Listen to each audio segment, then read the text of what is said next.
Hi everyone. रोजगार समाचार के आज के एपिसोड के अंदर मैं आप सबके लिए बहुत ही अच्छी गुड न्यूज़ लाया हूं।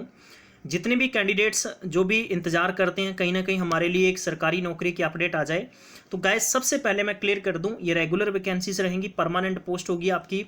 ठीक है, और ये वाटर कमीशन डिपार्टमेंट हो गया, पब्लिक वर्क्स डिपार्टमेंट हो गया, इसके अलावा एमईएस डिपार्टमेंट हो गया, सबके अंदर वैकेंसीज निकाली गई हैं और ये हर साल पोस्ट आती हैं। आपको पूरी जानकारी बताऊंगा इस सेशन में। आप इस सेशन को कंप्लीट देखिएगा। फॉर्म कब से कब तक भरे जाएंगे, फॉर्म के साथ में फीस कैसे भरनी है, उसके बाद में आपका सिलेक्शन कैसे होगा, किस किस डिपार्टमेंट में वैकेंसी निकली हैं, आपको कौन सा डिपार्टमेंट चूज करना है, यानी आपको कंप्लीट इस सेशन में जानकारी देने वाला हूं। अगर आप चाहते हैं कि आप तक ऐसी सरकारी नौकरी के संबंधित अपडेट आप तक पहुंचे तो प्लीज़ आप इस चैनल को जरूर सब्सक्राइब करें। सब्सक्राइब करने के साथ में बेल आइकन को जरूर प्रेस कर लीजिएगा। इसके साथ में डिस्क्रिप्शन बॉक्स में दिए गए हमारे इंस्टाग्राम, टेलीग्राम, व्हाट्सअप ग्रुप को ज्वाइन जरूर कर लें, जिससे कि आपको फ्री में पीडीएफ स्टडी मटेरियल मिल सके और टाइम टू टाइम आपको इंपॉर्टेंट अपडेट भी मिलती रहे। मैं आपको लेके चलता हूं ऑफिशियली नोटिफिकेशन पर, तो आप प्लीज़ इस सेशन को जरूर शेयर करिएगा इंस्टाग्राम, टेलीग्राम, व्हाट्सअप, ताकि हर एक स्टूडेंट तक आपके शेयर करने से किसी न किसी को रोजगार जरूर मिलना चाहिए। दोस्तों, ये नोटिफिकेशन एसएससी के द्वारा रिलीज किया गया है। जैसा कि आपको पता है कि हर साल एसएससी वैकेंसीज निकालते हैं, चाहे वो सीएचएसएल की बात करें, एमटीएस की बात करें या सीजीएल की बात करें, तो इसी प्रकार से वैकेंसीज का नोटिफिकेशन आउट हो चुका है। यानी आप ऑनलाइन आज से अपना रजिस्ट्रेशन कर सकते हैं। 12 सितंबर तक आप फॉर्म भर सकते हैं। 1 महीने का आपको टाइम मिलेगा। इसी समय के बीच में आप अपनी ऑनलाइन फीस भर सकते हैं। फीस भरने की पूरी जानकारी नीचे मैं आपको बता दूंगा। अगर आप ऑफलाइन चालान के जरिए पेमेंट करना चाहते हैं तो आपको लगभग 2 दिन और एक्स्ट्रा दिए जाएंगे, मतलब कि आप 14/9 तक अपनी फीस बाई बैंक के द्वारा भर सकते हैं।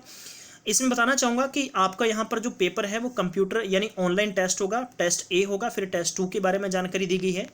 अब किस किस डिपार्टमेंट में है, तो डिपार्टमेंट में बताना चाहूँगा कि यहाँ पर जैसे कि आप देख सकते हैं कि सेंट्रल वाटर कमीशन हो गया, सेंट्रल वाटर कमीशन, फिर उसके बाद में सेंट्रल पब्लिक वर्क्स डिपार्टमेंट हो गया, सेंट्रल पब्लिक डिपार्टमेंट हो गया, ठीक है, मिलिट्री इंजीनियर सर्विस हो गया, एमईएस के अंदर हो गया। फिर ये काफ़ी ज़्यादा डिपार्टमेंट्स हैं जिनके अंदर हर साल वैकेंसीज निकाली जाती हैं और ये वैकेंसीज निकली हुई हैं civil, mechanical, electrical, civil, mechanical, electrical department के लिए। जिन्होंने खासतौर पर बीटेक कर रखी है उनके लिए बहुत ही अच्छी जानकारी है। अब यानी इसमें एलिजिबिलिटी क्या कुछ रहने वाली है, सबसे पहले हम चेक करेंगे कि आपकी एज क्या कब से कब तक होनी चाहिए। तो गाइज आपकी एज है वो गिनी जाएगी 1/1/2020 तक, यानी तो आपकी एज 21 साल से 32 साल के बीच में है तो आप फॉर्म भर सकते हैं। कुछ यानी पोस्ट ऐसी हैं जिसमें अप टू 30 दे रखी हैं, वो कैंडिडेट फॉर्म भर सकते हैं। As per the rule regulation के मुताबिक आपको एज में छूट मिलेगी। ठीक है, SC ST को 5 साल हैं, OBC 3 साल हैं और PWD 10 साल हैं, PWD OBC 13 साल हैं, PWD SC ST 15 साल हैं।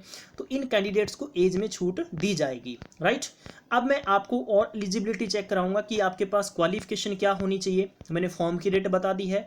आप में से जो भी कैंडिडेट इस सेशन को देख रहा है, अगर आप नॉन बीटेक हैं, ठीक है, तो प्लीज़ आप जरूर शेयर करिएगा, क्योंकि आपके शेयर करने से किसी ना किसी को जरूर कुछ ना कुछ जानकारी अपडेट होनी बहुत जरूरी है। ठीक है, एजुकेशन क्वालिफिकेशन की बात करते हैं तो सिविल सेंट्रल वाटर कमीशन के लिए डिग्री या डिप्लोमा इन सिविल इंजीनियरिंग के अंदर होना जरूरी है और जिनका मैकेनिकल है उनके पास मैकेनिकल में डिग्री या डिप्लोमा होना जरूरी है।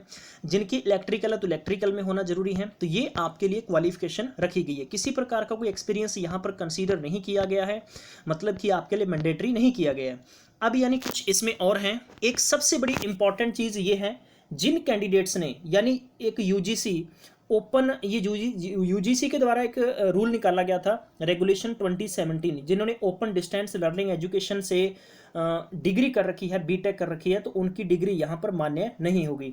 2017 से पहले है तो वो कैंडिडेट एलिजिबल माने जाएंगे, लेकिन उसके बाद वाले नहीं माने जाएंगे। ठीक है, तो अब इसमें सेकंड जो ऑनलाइन फीस भरनी है वो आपको बताना चाहूँगा कि जो कैंडिडेट ओबीसी या जनरल कैटेगरी से हैं आपको 100 रुपया पे करना होगा। ठीक है, वीमन, ठीक है, जितनी भी गर्ल्स फॉर्म भरेंगी, SC ST के कैंडिडेट्स फॉर्म भरेंगे, PWD एक्स सर्विसमैन हैं, तो आपके लिए कोई भी फीस यहाँ पर नहीं लगेगी। तो ये आप सबके लिए बहुत ही अच्छी जानकारी है। इसके अलावा आप देख सकते हैं कि एग्जामिनेशन सेंटर और सेंटर कोड की जानकारी दी गई है।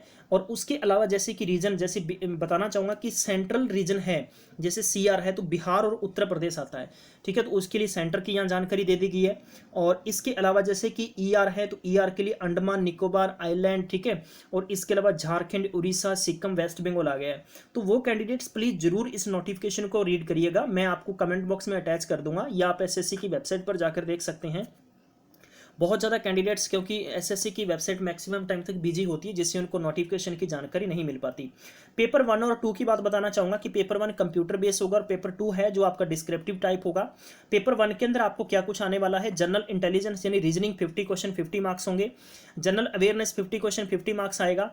और इसमें की पार्ट ए यानी जनरल इंजीनियरिंग सिविल स्ट्रक्चर की जानकारी आपको आएगी, या इलेक्ट्रिकल वालों को इलेक्ट्रिकल है, मैकेनिकल वालों का मैकेनिकल है, ये है पार्ट, यानी आपको date of examination to be notify later आपको इन्फॉर्मेशन दी जाएगी।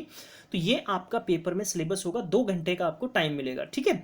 और ये देख सकते हैं डिस्क्रिप्टिव में क्या होगा, इसमें पार्ट ए होगा और पार्ट बी होगा। पार्ट ए के अंदर आपका क्या होने वाला है, सिविल स्ट्रक्चरल हो गया, और उसमें पार्ट बी में आपका हो गया जनरल इंजीनियरिंग इलेक्ट्रिकल हो गया, और पार्ट सी है मतलब और है इनमें से कोई एक डिपार्टमेंट, जैसे कि इलेक्ट्रिकल कैंडिडेट है तो वो इलेक्ट्रिकल वाला होगा, मैकेनिकल है तो मैकेनिकल वाला होगा, सिविल वाला तो सिविल वाले को टाइम मिलेगा। इसमें आपको 2 घंटे का टाइम मिलेगा। फिजिकल हैंडीकैप्ड कैंडिडेट हैं PWD 2 घंटे 40 मिनट का उनको टाइम दिया जाएगा, ठीक है। तो ये देखिए पेपर 1 के अंदर आपके मल्टीपल चॉइस क्वेश्चन रहने वाले हैं, जिनकी नेगेटिव मार्किंग आपको 1/4 होगी, ठीक है। और जो कैंडिडेट प्री क्वालिफाई करेंगे उन्हें ही आगे डिस्क्रिप्टिव पेपर में मौका मिलेगा। ये आप सिलेबस देख सकते हैं, as per the rule regulation के मुताबिक आपका सिलेबस होगा, इससे आप पूरी जानकारी ले सकते हैं, ठीक है। और इस पूरी जानकारी के जरिए आप अपनी तैयारी कर सकते हैं। तो विद्वान मित्रों, ये आपके लिए बहुत ही अच्छी जानकारी है, मैंने आपको कंप्लीट जानकारी शेयर कर दी है। अगर ये सेशन अच्छा लगा तो प्लीज़ जाते जाते जरूर लाइक करिएगा, एक लाइक जरूर बनता है। और उम्मीद करता हूँ कि पूर्ण तौर पर आपको जानकारी समझ में आ गई होगी। तो आप सब ने अपना बेशकीमती समय दिया, इसके लिए मैं आपका शुक्रिया करूँगा। मैं मिलूंगा नेक्स्ट अपडेट में, तब तक ख्याल रखिएगा, टेक केयर, बाय बाय।